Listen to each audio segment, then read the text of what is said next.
Hello everyone, welcome back to my channel. आज की हमारी पाठ्य योजना का टॉपिक है शैल। सबसे पहले हम कुछ जनरल इन्फॉर्मेशन फिल करते हैं, जैसे विषय सामाजिक अध्ययन, प्रकरण शैल, कक्षा 6, दिनांक। आप यहाँ पर वही दिनांक लिखेंगे जिस भी दिनांक में आप बच्चों को ये लेसन प्लान पढ़ाएंगे। कालांश आप यहाँ पर पीरियड मेंशन करेंगे। उसके बाद हम लिखते हैं सामान्य उद्देश्य। यह सब्जेक्ट ओरिएंटेड होते हैं। इसका अर्थ है कि सामाजिक अध्ययन को पढ़कर बच्चों में किस तरह का विकास हो सकेगा। सामाजिक अध्ययन में छात्राओं की रुचि विकसित करना, छात्राओं की तर्क शक्ति एवं चिंतन शक्ति का विकास करना, छात्राओं के सामान्य ज्ञान में वृद्धि करना, छात्राओं के भूगोल विषय में रुचि विकसित करना, छात्राओं में वैज्ञानिक दृष्टिकोण उत्पन्न करना। अब हम लिखते हैं विशिष्ट उद्देश्य। यह टॉपिक ओरिएंटेड होते हैं। जैसे कि पहला उद्देश्य है ज्ञानात्मक उद्देश्य, छात्राएं शैलों के विषय में बोध कर सकेंगी। भावात्मक उद्देश्य, छात्राएं शैलों के विषय में रुचि विकसित कर सकेंगी। क्रियात्मक उद्देश्य, छात्राएं शैलों से संबंधित चित्र बना सकेंगी। अब हम लिखते हैं सहायक सामग्री। यह वह सामग्री होती हैं जो भी हम अपनी पाठ्य योजना को पढ़ाते समय उपयोग में लाते हैं, जैसे लपेट शामपट, चौक, डस्टर, चार्ट आदि। अब हम लिखते हैं पूर्व ज्ञान। जैसे कि हमारा प्रकरण है शैल, तो हम यह मानकर चलते हैं कि छात्राएं पर्वत, पहाड़, पत्थरों के विषय में सामान्य जानकारी रखती हैं। अब हम लिखते हैं प्रस्तावना प्रश्न।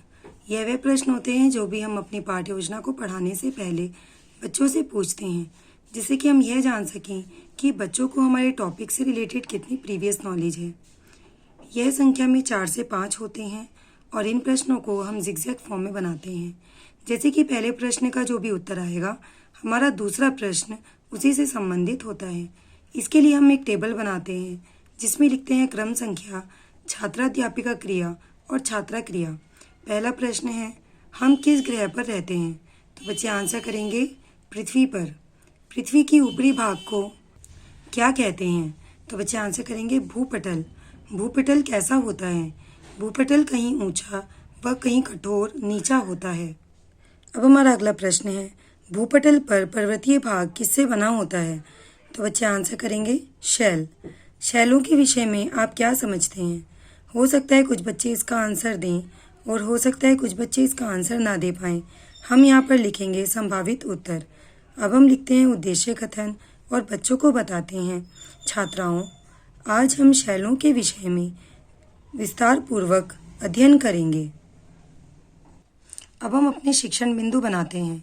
इसके लिए हम एक टेबल बनानी होती है जिसमें लिखते हैं शिक्षण बिंदु, अपेक्षित व्यवहारिक उद्देश्य, शिक्षण अधिगम अनुभव, छात्राध्यापिका क्रिया, छात्रा क्रिया, शिक्षण विधि प्रविधि एवं सहायक सामग्री और मूल्यांकन।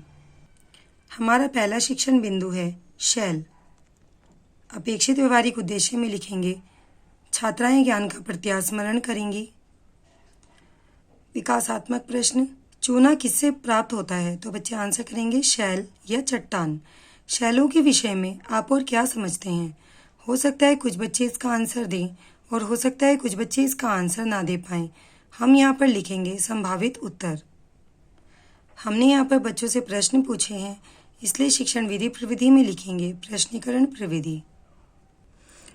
अब हम अपेक्षित व्यवहारिक उद्देश्य में लिखते हैं छात्राएं शैलों के विषय में बोध कर सकेंगी। छात्राध्यापिका क्रिया, भूपृष्ठ की रचना जिन तत्वों से हुई है उन्हें शैल या चट्टान कहते हैं। शैल शब्द का तात्पर्य उन सभी कठोर और प्रतिरोधी वस्तुओं से है जिनसे भूपर्पटी का निर्माण होता है, जैसे ग्रेनाइट, बलुआ पत्थर तथा संगमरमर। परंतु सही अर्थों में असंयुक्त पदार्थ जैसे बालू, बजरी, कीचड़ व कोयला आदि भी शैलों के अंतर्गत आते हैं। शैल एक या एक से अधिक खनिजों के मिलने से बनते हैं।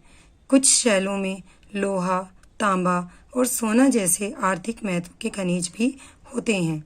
छात्रा क्रिया, सभी छात्राएं ध्यानपूर्वक सुनेंगी तथा शामपट कार्य को अपनी उत्तर पुस्तिका में अंकित करेंगी। हमने यहाँ पर बच्चों से प्रश्न पूछे हैं, इसलिए शिक्षण विधि प्रविधि में लिखेंगे कथन विधि और अपने शिक्षण बिंदु से संबंधित एक चित्र बच्चों को चार्ट पेपर पर बनाकर दिखाएंगे। उसी का एक छोटा रूप हम अपनी पाठ्य योजना में भी चिपकाएंगे।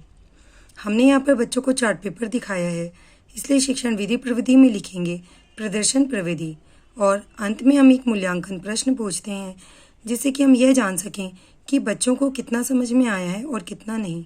हमारा प्रश्न है, शैलों से क्या अभिप्राय है। अब हम पहले की तरह ही टेबल बनाते हैं और हमारा दूसरा शिक्षण बिंदु लिखते हैं शैलों के प्रकार। अपेक्षित व्यवहारिक उद्देश्य में लिखते हैं छात्राएं ज्ञान का प्रत्यास्मरण करेंगी। विकासात्मक प्रश्न, शैल किससे मिलकर बने होते हैं? तो बच्चे आंसर करेंगे खनिजों से। शैल कितने प्रकार के होते हैं?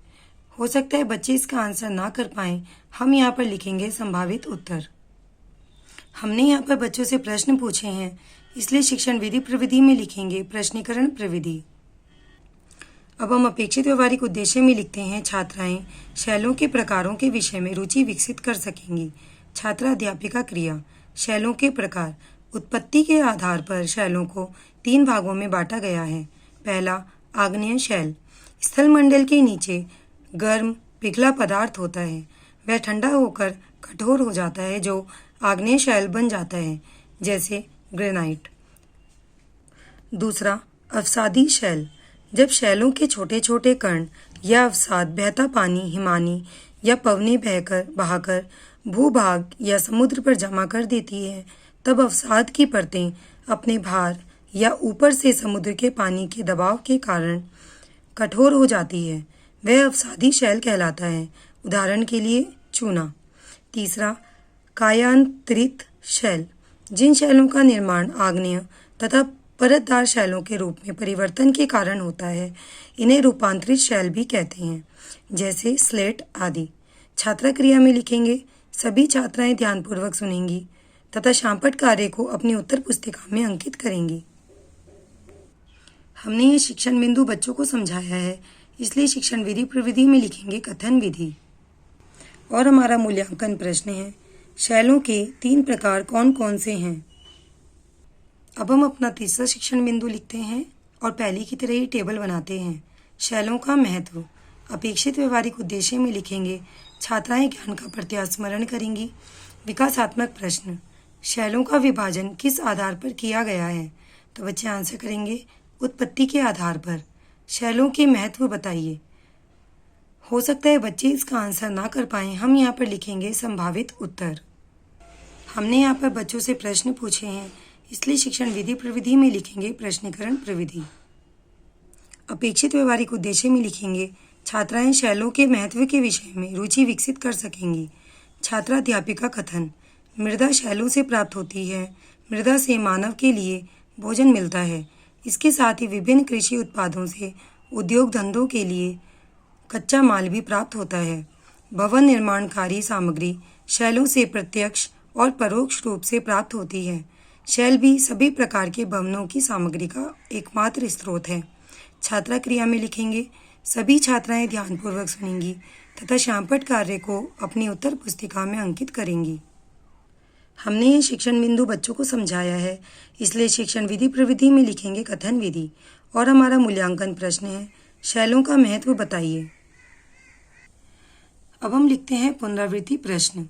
यह रिक्त स्थान सही गलत मिलान कीजिए, एक शब्द में उत्तर दीजिए या एक वाक्य में उत्तर दीजिए हो सकते हैं।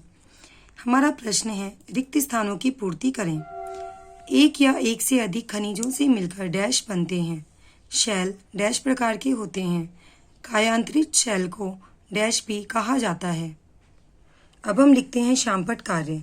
इसके लिए हमें ब्लैक बोर्ड की तरह ही एक ब्लैक चार्ट चिपकाना होता है और उसमें ब्लैक बोर्ड की तरह ही एंट्रीज फिल करते हैं, जैसे विषय सामाजिक अध्ययन, प्रकरण शैल, कक्षा 6, दिनांक और कालांश आप अपने अनुसार ही लिखेंगे। शैल एक या एक से अधिक खनिजों के मिलने से बनते हैं। प्रकार आग्नेय शैल, अवसादी शैल, कायांतरित शैल। महत्व मृदा शैलों से प्राप्त होती है। शैल ही सभी प्रकार के भवनों की सामग्री का एकमात्र रूप है। अब हम लिखते हैं गृह कार्य। शैल किसे कहते हैं? शैलों के प्रकारों का वर्णन करो।